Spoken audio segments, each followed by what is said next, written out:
새해가 답답하게 진행되고 있습니다. 코로나로 막혀 있고 또 날씨도 춥고 그렇습니다. 답답해 하시지 마시고 주님을 의지하시기 바랍니다. 미국의 명설교가 헨리 워드 비처 목사가 있습니다. 아버지가 레이먼 비처인데 아주 훌륭한 기독교 명문가지요. 아버지는 신학교 학장이기도 하고 했지요. 근데 헨리 워드 비처의 목사는 그때 당시에 사람들을 일깨우는 엄청난 설교가였습니다. 그런데 헨리 워드 비처가 그런 말을 했어요. 다가오는 내일에는 두 개의 손잡이가 있다. 하나는 염려의 손잡이고 또 하나는 믿음의 손잡이다. 선택권은 나에게 있다. 그랬습니다. 자, 다가오는 미래에 대해서 염려의 손잡이를 잡으실랍니까? 아니면은 믿음의 손잡이를 잡으실랍니까? 선택권이 나에게 있습니다. 믿음의 손잡이를 붙잡게 되면은 희망을 갖게 될 줄로 믿습니다. 옛날에 언더우드 목사님이 어느 개척교회 젊은 목사를 방문했는데 신도들이 다 떠나고 목사님 네 분만 있었어요. 실망해 가지고 있는데 언더우드 목사님이 그렇게 격려했다고 합니다. 목사님에게는 소망이 있습니다. 더 줄어들 리 없고 늘어날 것만 남았기 때문에 희망이 있습니다. 그랬다는 거예요. 믿음의 손잡이를 붙잡고 희망으로 끝까지 승리하시기를 바랍니다. 오늘은 성경 핵심 교리 강의 60번째 시간입니다. 부르심에 대해서, 소명에 대해서 말씀을 드리겠는데 먼저 성경 한 구절 보겠습니다. 마태복음 11장 28절로 30절입니다. 마태복음 11장 28절로 30절. 수고하고 무거운 짐진 자들아 다 내게로 오라. 내가 너희를 쉬게 하리라. 나는 마음이 온유하고 겸손하니 나의 멍에를 메고 내게 배우라.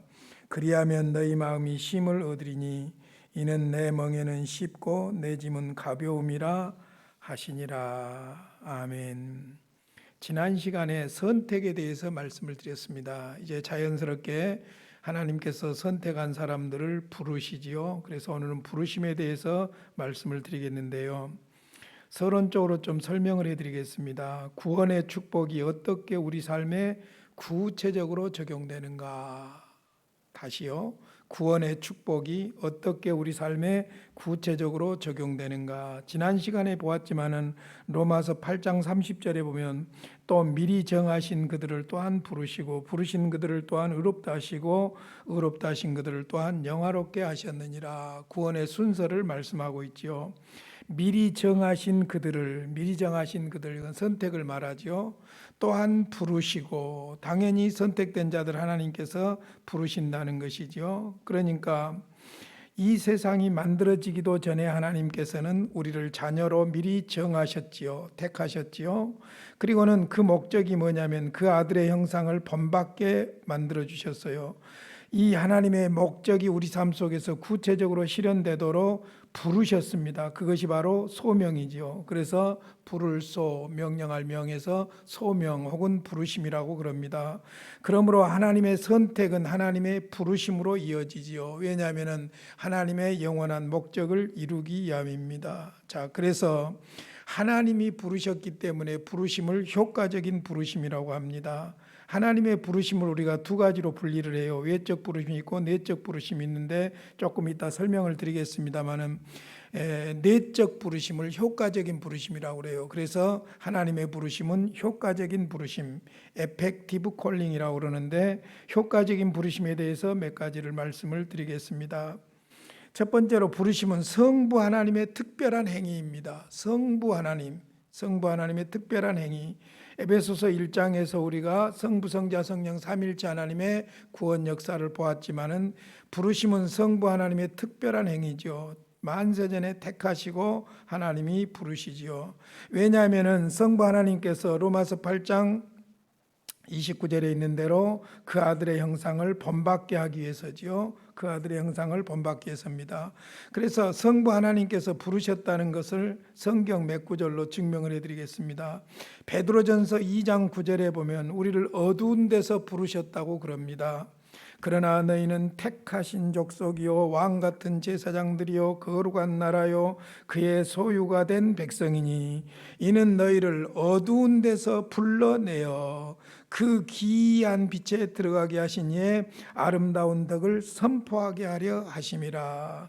너희는 택하신 족속이다. 왕같은 제사장들이다. 거룩한 나라다. 그의 소유가 된 백성이다. 어떻게 그렇게 되었느냐? 너희를 어두운 데서 불러내었다. 성부 하나님께서 불러내신 것이죠.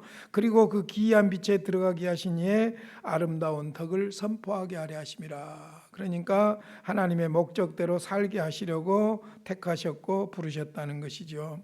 고린도전서 1장 9절에 보면은 부르심과 교제에 대해서 이야기합니다. 너희를 불러, 부르심이죠. 너희를 불러 그의 아들 예수 그리스도 우리 주와 더불어 교제하게 하시는 하나님은 미쁘시도다. 미쁘신 하나님께서, 신실하신 하나님을 미쁘다고 그럽니다.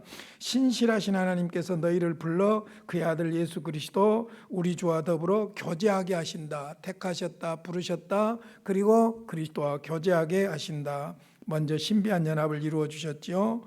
로마서 1장 5절로 6절에 보면은 이런 말씀이 나와요. 그로 말미암아 우리가 은혜와 사도의 직분을 받아 그의 이름을 위하여 모든 이방인 중에서 믿어 순종하게 하나니 너희도, 자 로마에 있는 그리스도인들 성도들을 말하지요. 너희도 그들 중에서 예수 그리스도의 것으로 부르심을 받은 자니라. 성도란 누구냐? 그리스도의 것으로 하나님으로부터 부르심을 받은 자들이라는 것이지요. 데살로니가전서 2장 12절에 보면은 부르심과 영광과의 관계를 설명합니다. 이는 너희를 부르사 자기 나라와 영광에 이르게 하시는 하나님께 합당히 행하게 하려 함이라. 부르심과 결국 우리를 영화롭게 할 것과 그 다음에 우리가 합당하게 행할 것이 연결되어 있습니다. 하나님이 부르셨으므로 예수를 믿게 되고 예수를 믿음으로 믿는 자답게 살게 되고 그 일을 통해서 하나님께 영광을 돌린다는 것이죠. 자, 그러므로 갈라디아서 5장 13절에 보면은 부르심과 우리가 얻은 자유와의 관계를 설명합니다. 형제들아 너희가 자유를 위하여 부르심을 입었으나, 우리는 자유를 위하여, 죄에서 자유를 위하여 부르심을 받았습니다. 그러나 그 자유로 육체의 기회를 삼지 말고 오직 사랑으로 서로 종노릇하라. 종이어서 종노릇하면 비참하지요. 그런데 자원해서 종이 되는 거예요. 왜냐? 종으로서, 자유가 없는 종으로서가 아니라 자유인으로서 오히려 스스로 종노릇을 하는 것이 부르심을 받아서 자유롭게 된 사람들의 삶이라는 것이죠. 베드로전서 2장 20절에 보면 하나님의 부르심과 고난에 대해서 말씀을 합니다. 이를 위하여 너희가 부르심을 받았으니 그리스도도 너희를 위하여 고난을 받으사 너희에게 본을 끼쳐 그 자취를 따라오게 하려 하셨느니라. 그러니까 부르심과 고난이 무관한 것이 아니라 부르심을 받았을지라도 고난이 있다는 거예요. 고난을 통해서 오히려 하나님의 목적을 이루어가기 때문이죠. 그리스도께서 고난을 받아서 우리에게 본이 되어 주셨다고까지 말씀하고 있지요. 자, 디모데전서 6장 12절 결정적으로 부르심과 영생을 말씀합니다. 믿음의 선한 싸움을 싸우라. 영생을 취하라. 이를 위하여 내가 부르심을 받았고 많은 증인 앞에서 선한 증언을 하였도다. 영생, 이를 위해서 내가 부르심을 받았다. 신실하신 하나님께서 부르신 자들, 즉 효과적인 부르심을 받은 자들은 반드시 영생을 얻습니다. 이처럼 부르심은 만유의 주요 만왕의 왕이신 하나님께 소환당하는 성격을 가집니다. 그래서 주권적인 성부 하나님의 역사라는 것이죠. 사람의 마음 깊은 곳에서 반응할 수밖에 없는 강력한 부르심입니다. 그래서 효과적인 부르심이죠. 즉 하나님의 부르심은 인간의 반응을 보장하는 부르심입니다. 그래서 갈비는 불강력적 은혜라고 그랬어요. 하나님이 우리를 부르시면은 거절할 수가 없는 것이죠. 거역할 수가 없는 것이죠. 반드시 예수 그리스도를 구주로 믿게 되어 있고 영접하게 되어 있고 구원을 받게 되어 있다는 말씀입니다. 자, 그렇다면 이제 효과적인 부르심에 대해서 좀 말씀을 드리겠습니다. 부르심은 효과적인 부르심일 수밖에 없는 것이 하나님의 주권적인 행위이기 때문이라고 그랬죠. 자, 그러면 효과적인 부르심에 대해 정의를 한번 내려보겠습니다. 외인 구르됨의 정의를 제가 참조하겠습니다. 효과적인 부르심이란 성부 하나님의 행위로서, 자 여기서 중요한 말이 첫 시작이에요. 성부 하나님의 행위다. 인간이 복음을 선포함을 통해 그 복음을 듣는 사람이, 사람을 통해서 복음이 전해질 때에 그 복음을 듣는 사람이 구원에 이르게 하는 믿음을 가지는 방식으로 전하면 듣고 나서 마음으로 믿고 믿음을 가진 방식으로 하나님께서 자기 사람을 초청하시는 것을 효과적인 부르심이라고 한다. 그러니까 효과적인 부르심이 우리를 깨우고 우리가 복음에 반응하게 만드는 것은 사실입니다. 그러나 인간의 반응은 언제나 자발적이고 의지적이라는 것을 반드시 기억해야 돼요. 하나님이 그냥 막 무슨 로봇 작동하듯이 그렇게 하는 것이 아니라 하나님은 부르시고 복음으로 부르시고 듣는 자는 그 안에서 마음이 감동해서 죄를 회개하게 되고 예수를 구주로 믿게 되는 자발적이고 인격적이고 의지적인 그런 반응을 반드시 보이게 되어 있다는 말씀이죠. 그러니까 그리스도를 믿는 것은 복음을 들은 개인의 의지적인 반응이에요. 정확하게 말하자면 인격적인 반응이죠. 지정의, 지적으로, 정적으로, 의지적으로 예수를 받아들이는 것이죠. 그래서 요한복음 6장 44절에 보면 예수님이 이런 말씀을 하셔요. 나를 보내신 아버지께서 이끌지 아니하시면, 이 말을 반대로 말하면 나를 보내신 아버지께서 이끌기 때문에 그렇게 말할 수가 있죠. 그래서 나를 보내신 아버지께서 이끌지 아니하면 아무도 내게로 올 수 없으니 오는 그를 내가 마지막 날에 다시 살리리라. 이 말을 바꾸면 나를 보내신 아버지께서 이끌면 내게로 올 수밖에 없다. 그래서 효과적인 부르심이라는 거예요. 그래서 불강력적인 은혜죠. 그러니까 방금 효과적인 부르심과 인간의 반응에 대해서 말씀을 드렸어요. 분명히 주권적인 하나님의 행위인데 거기에 대해서 인간이 반응을 해야 된다는 거예요. 죄를 회개하는 것과 예수를 믿는 것, 회개와 믿음으로 반응을 해야 된다는 거예요. 그러기 위해서 효과적인 부르심을 위해 복음이 선포되어야 된다는 것이죠. 복음을 위한 부르심이 없다면 누구도 복음에 반응하지 못할 것이고 구원받지도 못할 것입니다. 중요한 성경 구절 로마서 10장 13절로 15절입니다. 여러분 같이 읽었으면 좋겠어요. 누구든지 주의 이름을 부르는 자는 구원을 받으리라. 그런즉 그들이 믿지 아니하는 일을 어찌 부르리요? 듣지도 못한 일을 어찌 믿으리요? 전파하는 자가 없이 어찌 들으리요? 보내심을 받지 아니하였으면 어찌 전파하리요? 기록된 바 아름답도다 좋은 소식을 전하는 자들의 발이여 함과 같으니라. 구원은 믿음으로 얻게 되고 믿음은 들음에서 생겨나게 되고 들음은 전파되는 복음을 들어야 되고 전파되는 복음을 들으려면 누군가가 보내심을 받아야 되고 보내심을 받으려고 하면 누군가가 하나님으로부터 부르심, 소명을 받고 구원을 받아야 된다는 것이죠. 이 말을 정상으로 돌려보겠습니다. 하나님이 선택하셔서 부르신 사람들은 복음을 전해야 될 무엇이 있냐면 사명이 있는 것이죠. 복음을 전해야 할 사명이 있는 것입니다. 사실 복음 전도가 왜 중요하냐면은 구원받은 부르심을 받은 하나님의 백성들에게 주어진 사명이기 때문이에요. 그래서 교회는 세상을 구원하는 하나님의 전략이에요. 교회가 바로 세상을 구원하는 하나님의 전략. 왜냐하면 하나님으로부터 부르심 받고 구원받은 교회가 복음을 가서 전하기 때문이죠. 그러니까 로마서 10장 13절로 15절을 반듯하게 정리해 보면 이렇습니다.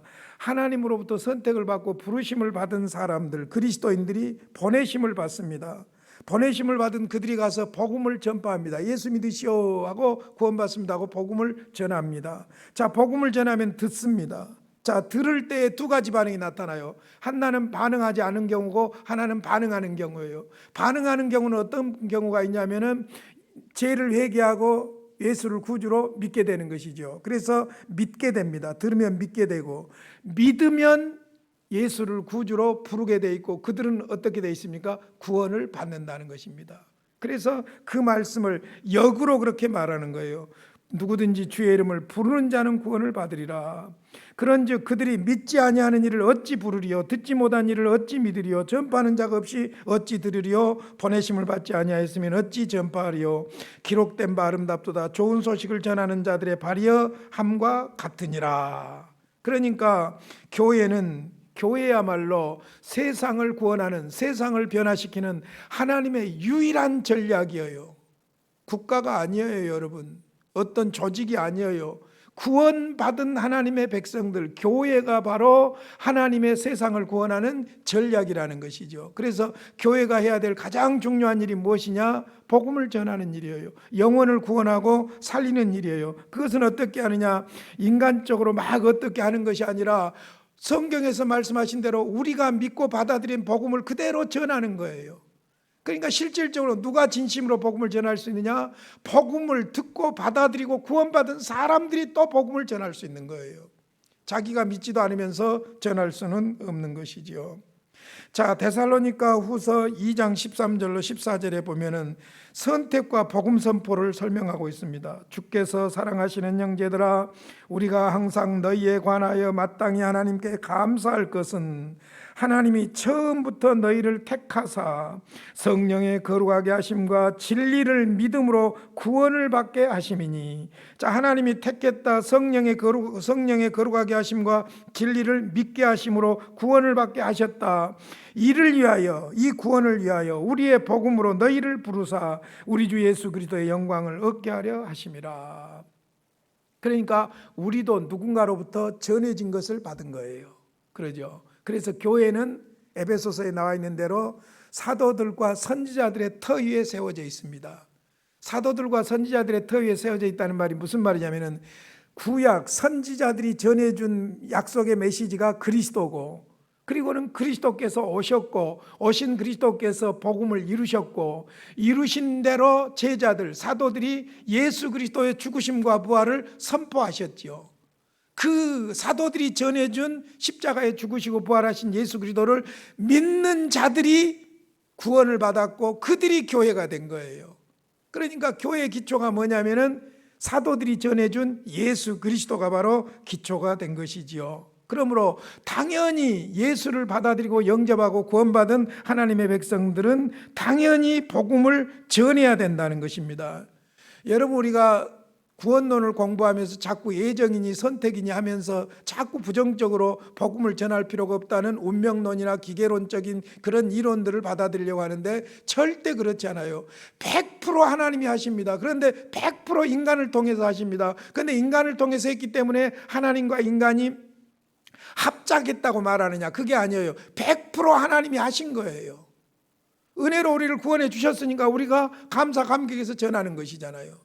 그러니까 이 균형을 절대로 잃어서는 안 되고, 교회 소위 우리가 구원론에서 선택이니 예정이니 하는 말들을 인간적으로 얍삽하게 생각해 가지고 자꾸 복음 전도를 회피하는 일이라든지 이런 일이 있어서는 안 되는 것이죠. 그러니까 복음을 전하더라도 받아들이고 안 받아들이고는 개인이 인격적으로 반응하는 것이라니까요. 그러니까 복음 반드시 전해야 된다는 것입니다. 자, 그래서 이제 복음을 전할 때 우리가 부르심에는 두 가지가 있어요. 하나는 외적 부르심이 있고 하나는 내적 부르심이 있습니다. 외적 부르심, external calling이라고 하는데 이것을 우리가 일반적인 부르심이라고 그러죠. 그러니까 누구나 다 믿든지 안 믿든지 누구나 다 외적 부르심은 받아요. 예수 믿으세요, 구원받습니다. 이 말 한국 땅에서 안 들어본 사람이 있을까? 그러죠. 전도지를 통해서든지 방송을 통해서든지 외적인 부르심은 모든 사람, 심지어는 복음을 거절하는 사람에게까지 전해지죠. 그러나 다 그런다고 예수를 믿는 것이 아니죠. 그 중에서 소위 내적인 부르심을 받는 사람이 있어요. 인터널 콜링이라고 그러죠. 이것을 바로 효과적인 부르심이라고 합니다. 예수 믿으세요 그랬는데 어떤 사람은 내 주먹이나 믿어라. 이것은 외적 부르심이에요. 그러죠. 일반적 부르심이에요. 그러나 예수 믿으세요, 구원받습니다. 모든 사람은 죄인입니다. 구원 받으려면 예수를 믿어야 됩니다 하고 복음을 전했더니 내가 죄인입니다, 내가 예수를 나의 구주로 믿습니다 하고 아멘하고 마음으로 받아들여요. 마음으로, 심령으로 받아들여요. 그래 내적 부르심, 효과적인 부르심, 에펙티브 콜링이라고 그러는 거예요. 내적 부르심이고 효과적인 부르심이에요. 그 사람이 바로 예수를 영접하고 구원을 받는다는 것이죠. 그래서 여러분들께서 외적 부르심과 내적 부르심, 이 부분을, 일반적인 부르심과 효과적인 부르심, 이 부분을 잘 이해를 하시면 우리가 전도하는 데도 도움이 될 줄로 믿습니다. 그러니까 다시 한번 설명을 할게요.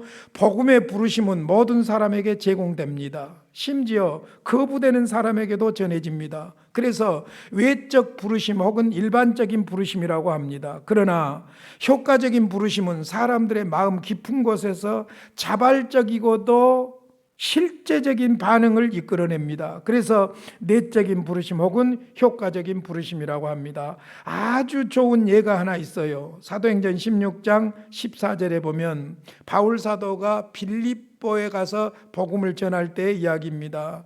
회당에 들어가 가지고 복음을 전해도 유대인들이 믿지를 않았죠. 그래서 이제 항상 바울 사도는 선교 여행에서 먼저 유대인에게 우선권을 줘요. 복음을 전해요. 회당에 들어가서 복음을 전합니다. 그리고 나서 이제 그들이 거절하니까 나와가지고 기도처로 가서 복음을 전하게 됩니다. 그랬더니 거기에서 루디아라는 옷감 장사를 만났는데 하나님께서 그를 구원하시는데 어떻게 하냐면은 사도행전 16장 14절입니다. 두아디라 시에 있는 자색 옷감 장사로서 하나님을 섬기는 누디아라는 한 여자가 말을 듣고 있을 때, 여기 말을 들었다는 말은 바울 사도가 전하는 복음을 듣고 있을 때 주께서, 주의 성령께서 그 말이죠, 주께서 그 마음을 열어 바울의 말을 따르게 하신지라. 마음을 열었다. 이게 바로 내적 부르심, 효과적인 부르심이에요. 그러니까 우리의 마음을 열어서 내 죄를 회개하게 하고 예수를 구주로 믿게 하는 것이죠. 바로 이 루디아라는 자색옷감 장사가 아주 좋은 예라고 볼 수 있습니다. 제가 늘 말씀드렸지만은 예수님이 내 죄를 대신해서 죽었다, 그를 믿으면 내 죄 사함을 받고 구원을 받는다. 여러분, 이거 아무나 믿어지는 거 아니에요. 죄송하지만은. 그런다면 다 믿죠. 아무나 믿어지는 거예요. 저는 다른 사람 다 놔두고라도 내가 내 자신을 생각해 봐도 내가 이것을 믿을 수 있다는 것이 기적이에요. 이론적으로, 인간적으로, 이성적으로, 과학적으로, 물리적으로 믿기가 매우 힘들어요, 여러분. 그런데 이상하게 믿습니다. 그런데 무식한 사람들만 믿냐면 그게 아니에요. 대단히 이성적이고 과학적인 사람들도 믿습니다. 왜 그러냐면 성령께서 그의 마음에서 감동감하시고, 소위 에베소서 1장에 있는 대로 말하자면 인치셔서, 북한 말로 말하면 공작하셔서, 예수님이 나는 죄인이고 내 죄를 위해서 예수님이 십자가에 죽었고 그를 믿으면 구원 얻는다는 성경의 하나님의 말씀을 하나님의 말씀으로 믿기 때문에 그런 역사가 일어난 것이죠. 그래서 여러분, 이건 기적이에요, 기적. 우리가 예수 믿는 것은 성부, 성자, 성령 하나님의 놀라운 역사에 의한 기적인 줄로 믿습니다. 자, 이제 우리가 생각할 것은 효과적인 부르심을 위해서 부르심에 세 가지 요소가 있습니다. 우리가 교회에서 복음을 전할 때 이 세 가지 요소가 반드시 들어가지요. 첫째는 복음을 제시해야 되고, 두 번째로는 그 복음에 근거해서 초청을 해야 되고, 세 번째로는 그 초청의 내용에 하나님의 약속으로 초청을 하는 것이지요. 그 약속이 뭡니까? 영생이지요. 자, 세 가지를 구체적으로 생각해 보겠습니다. 첫째, 구원의 사실에 대한 설명이 필요합니다. 이걸 복음 제시라고 합니다. 구원의 사실에 대한 설명이지요. 그리스도가 누구시며 그리스도가 어떻게 우리의 구원을 위해 필요를 만족시키셨는지에 대한 기본적인 지식이 필요하다는 거예요. 여기서 중요한 거예요. 그리스도가 누구냐? 그리스도가 무엇을 하셨느냐? 그 그리스도가 하신 일이 나하고 무슨 상관이 있느냐? 이 지식이 필요하다는 것이죠. 그러므로 구원에 관한 지식을 설명하는 데는 최소한 세 가지 사항이 꼭 포함되어야 됩니다. 첫째, 모든 사람이 죄인이라는 것이 선포돼야 돼요. 로마서 3장 23절, 모든 사람이 죄를 범하였으며 하나님의 영광을 이루지 못하더니. 그러니까 아담 안에서 모두가 다 죄인이라는 것. 죄인이니까 죄인이죠. 죄를 짓죠. 그러니까 모든 사람이 죄인이라는 사실이 선포돼야 됩니다. 두 번째로는 그 죄의 결과가 사망, 영원한 죽음, 지옥이라는 것이 선포돼야 돼요. 로마서 6장 23절, 죄의 싹은 사망이요, 반대로 하나님의 은사는 그리스도 예수 우리 주 안에 있는 영생이니라. 사망과 영생이 선포되는 것이죠. 그 다음에 이제 로마서 5장 8절에 나옵니다마는 그리스도께서 우리의 죄 싹을 대신 치르기 위해서 죽었다는 것.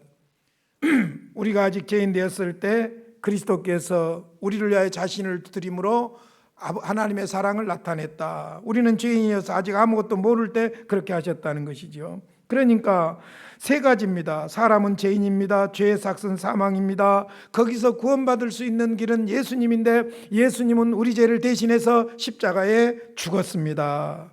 이 설명이 필요하다는 거예요. 그러나 이러한 사실을 아는 것과 동의하는 것이 꼭 우리에게 구원을 가져다 줄 수는 없습니다. 지식적으로 알고 동의한다고 끝나는 게 아니라는 거예요. 전인격적으로 반응을 해야 되는데, 그게 뭐냐면은 자신의 죄를 회개하고, 그러니까 이 사실을 알고, 지적인 것이죠. 그러므로 말하면 나는 죄인이라는 것과 내가 비참하다는 것을 회개하는 것이죠. 정적인 것이죠. 그 다음에 의지적으로 예수 그리스도를 나의 구주로 영접하는 것이죠. 지정의, 전인격적으로 반응하는 것. 그러니까 그리스도를 믿음으로 개인적인 반응을 하는 것이 꼭 필요하다는 것입니다. 어찌됐든 먼저 구원의 사실에 대해서 설명을 해야 된다. 무조건 예수 믿으시오가 아니에요. 이러이러함으로 예수를 믿어야 됩니다. 그거예요. 두 번째 요소는 회개와 믿음 안에서 인격적으로 그리스도께 반응하도록 만드는 초청이 필요합니다. 이 전인격적으로 그 예수님을, 나는 죄인이기 때문에 죄에서 구원받기 위해서 그 예수님을 영접해야 된다는 전인격적으로 반응하도록 초청을 하는 거예요. 신약 성경은 사람들이 구원의 자리로 나오는 것에 대해 그리스도로부터 오는 복음의 초청을 구원받을 사람들이 인격적으로 반응하는 것이라고 말하지요. 특별히 마태복음 11장 28절로 30절에서 예수님이 초청합니다. 아마 여러분들이 전도지에서 많이 봤던 내용이에요. 같이 읽겠습니다. 수고하고 무거운 짐진 자들아 다 내게로 오라. 내가 너희를 쉬게 하리라. 나는 마음이 온유하고 겸손하니 나의 멍에를 메고 내게 배우라. 그리하면 너희 마음이 쉼을 얻으리니 이는 내 멍에는 쉽고 내 짐은 가벼움이라. 이 말 속에 굉장히 중요한 것이 들어있어요. 사람들은 무거운 짐을 지고 있다. 그래서 쉬지를 못하고 있다. 그 원인이 무엇이냐? 죄 때문이다. 그러니까 이 문제를 해결받고 짐을 내려놓기 위해서는 나에게로 와야 된다. 그 이야기예요. 나에게로 와야 된다. 예수님에게로 와야 된다. 예수님이 죄를 대신해 십자가에 죽었기 때문이라는 것이죠. 그런데 여기서 이제 중요한 것이 있어요. 그게 무엇이냐면은 이 마태복음 11장 28절로 30절에 그리스도께서 초청한 이 말씀을 전도를 받은 사람들이 그리스도가 나에게 초청하는 말로 받아들여야 된다는 거예요. 그게 중요해요. 직접 그리스도께서 나에게 초청하신, 현재도 살아계신 주님이 나를 부르시는 말씀으로 받아들여야 된다는 거예요. 그래서 우리가 전도지에 이 말씀을 많이 인용하는 이유가 바로 거기에 있습니다. 예수님이 전도자를 통해서 말씀하시고, 전도자들은 이미 그 사명을 받은 사람들이고 빛의 사자들이기 때문에 예수님의 말씀을 대신해서 전하지만은 그 사람의 말이 아니라 이 사람을 통해서 예수님이 나를 초청한다, 그렇게 받아들여야 된다는 거예요. 자, 그래서 그 결과로서 요한복음 1장 11절 12절 자기 땅에 오매 자기 백성이 영접하지 아니하였으나 영접하는 자 곧 그 이름을 믿는 자들에게는 하나님의 자녀가 되는 권세를 주셨다. 우리가 복음 초청할 때 이 말씀은 굉장히 중요한 말씀이에요. 영접하는 자 곧 그 이름을 믿는 자, 그들에게는 하나님의 자녀가 되는 권세가 주어져 버린다. 권세를 주셨다, 이 말씀이죠. 요한계시록 3장 20절도 우리가 초청할 때 많이 쓰는 말씀입니다. 볼지어다 내가 문 밖에 서서 두드리노니 내 음성을 듣고 문을 열면 내가 그에게로 들어가 그와 더불어 먹고 그는 나와 더불어 먹으리라. 문 밖에서 두드리는 주님의 모습, 그 그림이 있죠. 화가 이름을 잊었습니다마는 그 그림의 특징이 하나 있어요. 그 그림의 특징이 뭐냐면은 밖에 문고리가 없어요. 밖에 문고리가 없어요. 그러니까 밖에서는 열 수가 없는 것이죠. 안에 문고리가 없어요. 안에. 밖에 문고리가 없고 밖에서는 두들기게 돼 있죠. 그러니까 문 밖에 서서 예수님께서 두드리니까 안에서 열어줘야 돼요. 내가 열어줘야 돼요. 예수님을 영접해야 되는 것이죠. 그래서 내가 문 밖에 서서 두드리노니 누구든지 내 음성을 듣고 문을 열면 그에게로 들어가. 내 음성을 듣고 복음을 듣고 전도를 듣고 문을 열어주면, 마음 문을 열어주면 주님이 그 마음에 들어가 가지고 함께 더불어서 먹고 마시고 산다는 거예요. 교제한다는 거예요. 그러니까 그리스도의 초청에 응할 때에 그리스도께서 나의 죄를 사하셨다는 사실을 믿고 그리스도에게로 나아간다면 참된 회개를 자발적으로 하게 되고 죄에서 자유할 수가 있습니다. 그리고 우리가 최초로 회심하게 될 때 회개와 믿음, 이 두 요소가 역사하는 것이죠. 그러므로 자신의 죄를 고백하고 그 죄를 버릴 것을 의식적으로 회개하는 순간 우리의 죄를 해결하신 그리스도를 믿는 믿음의 순간이 동반되는 거예요. 그래서 소명, 중생, 회심, 신앙, 칭의 이렇게 순서가 가는데 사실은 이건 순간적인 거예요. 자, 부르심을 받았죠. 복음을 듣고 예수님을 받아들이게 되죠. 그러면 받아들인다는 것은 그 무엇을 말하냐면 회개하는 것하고 돌이키는 것, 회심이죠. 회심과 믿음 두 가지가 같이 가는 거예요. 이 두 가지가 같이 가는 거지. 그러니까 회개하고 예수를 영접하고 믿음으로 우리가 하나님의 자녀가 되는 권세를 갖게 되죠. 의롭다함을 받게 되는 것이죠. 사도행전 20장 20절 21절 보겠습니다. 회개와 믿음이 순간적이라는 것. 유익한 것은 무엇이든지 공중 앞에서나 각 집에서나 거리낌이 없이 여러분에게 전하여 가르치고 유대인과 헬라인들에게 하나님께 대한 회개와 우리 주 예수 그리스도에 대한 믿음을 증언한 것이라. 죄를 회개해야 되고 예수를 받아들여야 되고 이것이 같이 가는 거예요. 동시적인 거예요. 그래서 회개와 믿음, 그래서 전인격적으로 내가 죄인인 것을 깨닫고 알고 그리고 죄에서 자유함을 얻기 위해서 구원을 받기 위해서는 예수님이 내 죄를 위해 십자가에 죽었다는 사실을 알고 그래서 정적으로 죄를 회개하고 통회하고 그 다음에 의지적으로 결단하여 예수를 나의 구주로 받아들이면 이게 전인격적이에요. 지정의. 그러면 구원을 받는다는 것이죠. 자, 세 번째 요소는 용서와 영생의 약속입니다. 그러니까 복음의 내용 사실을 알려줘야 되고 두 번째로는 초청해야 되고 세 번째로는 그 약속을 영생의 약속을 선포해야죠. 그리스도를 영접하고 믿는 사람에게 주신 명백한 약속은 죄를 용서해 주시겠다는 것이고 하나님의 자녀로 삼아 주시겠다는 것이고 하나님의 자녀가 되는 권세를 주실 뿐만 아니라 영생을 주신다는 것이죠. 죄사함과 자녀되는 권세와 영생을 복음을 통해서 약속하는 것입니다. 자, 성경 구절 몇 구절 봅니다. 유명한 요한복음 3장 16절 하나님이 세상을 이처럼 사랑하사 독생자를 주셨으니 이는 그를 믿는 자마다 멸망하지 않고 영생을 얻게 하려 하심이라. 예수를 믿는 자마다 하나님의 방법인 예수. 사도행전 3장 19절 사도들이 전한 복음이죠. 그러므로 너희가 회개하고 돌이켜 너희 죄 없이 함을 받으라. 이같이 하면 새롭게 되는 날이 주 앞으로부터 이를 것이요. 다음 주에 말씀드릴 중생, 새롭게 되는 날, 거듭남이 나타난다는 것이죠. 요한복음 6장 36절 37절 그러나 내가 너희에게 이르기를 너희는 나를 보고도 믿지 아니하는도다 하였느니라. 아버지께서 내게 주시는 자는 다 내게로 올 것이요 내게 오는 자는 내가 결코 내쫓지 아니하리라. 선택하고 부르심, 소명하고 관계가 있는 것을 볼 수 있죠. 뭐라고 했습니까? 예수님이 아버지께서 내게 주시는 자는 다 내게로 온다. 무슨 말이에요? 나를 믿게 된다. 그러므로 선택과 부르심, 소명은 연결되어 있는 거예요. 그래서 불강력적인 은혜고 그래서 효과적인 부르심이라고 볼 수 있죠. 자, 부르심의 중요성에 대해서 좀 말씀을 드리고 말씀을 마치겠습니다. 왜 부르심이 중요하냐? 부르심이 없다면 우리는 구원을 받을 수가 없기 때문이에요. 하나님의 부르심도 중요할 뿐만 아니라 부르심을 받고 구원받은 사람들이 나가서 다른 사람들을 부르는 사명도 중요한 거예요. 소명을 받은 사람들은 사명이 있는 거예요. 자, 그래서 로마서 10장 13절로 15절 다시 한번 말씀드리랍니다. 같이 읽겠습니다. 시작. 누구든지 주의 이름을 부르는 자는 구원을 받으리라. 그런즉 그들이 믿지 아니하는 일을 어찌 부르리요? 듣지도 못한 일을 어찌 믿으리요? 전파하는 자가 없이 어찌 들으리요? 보내심을 받지 아니하였으면 어찌 전파하리요? 기록된 바 아름답도다 좋은 소식을 전하는 자들의 발휘함과 같으니라. 교회가 부르심을 받습니다.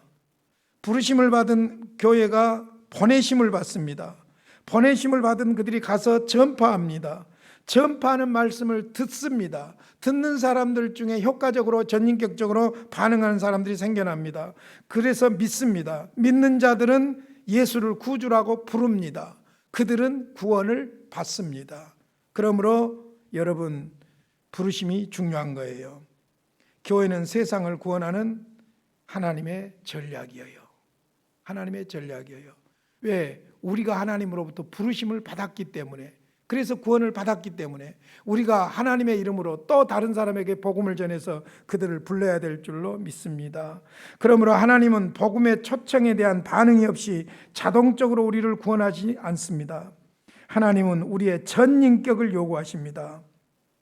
하나님은 우리의 지성과 감성과 의지를 향해 복음을 선포하시고 초청하십니다. 인간은 전 인격을 사용하여, 전 인격이라는 말은 지정의죠. 알고 뉘우치고 결단하는 것이죠. 죄로부터 돌아서고 그리스도를 나의 구원자로 믿어 구원의 복을 받습니다. 그러므로 교회는 전도해야 하고, 전도를 받은 사람들은 전도자의 말대로 예수를 구주로 믿어야 할 줄로 믿습니다. 오늘 부르심의 결론입니다. 두 가지 결론을 내리겠습니다. 첫째는 하나님의 선택과 부르심에 감사하시길 바랍니다. 하나님이 나를 선택해 주셨다. 그리고 하나님이 나를 웬 은혜로 웬 사랑으로 감동 감화하셔서 구원해 주셨다. 불러주셨다. 감사해야 돼요. 두 번째로는 기적처럼 예수님을 나의 구주로 믿어 반응하게 하신 하나님께 감사하시기를 바랍니다. 우리가 구원받은 사실은 기적인 줄로 믿습니다. 하나님이 우리를 부르셨습니다. 부르신 우리를 세상으로 보내십니다. 보내셔서 복음을 전하게 하십니다.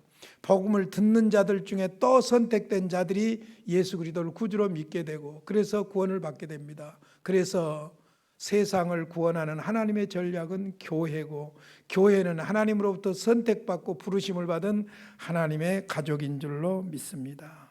고마우신 아버지, 감사합니다. 창세전에 나를 택해 주셨고 하나님의 목적대로 그리스도와 교제하며 하나님께 영광 돌리는 삶을 살도록 부르시고 구원해 주시니 감사합니다. 이 기적 같은 사실이 평생 동안 내 생각과 내 삶을 지배하며 다스리게 하여 주시어서 구원의 은혜에 감격하며 살게 해 주시옵소서. 예수님의 이름으로 기도하옵나이다. 아멘.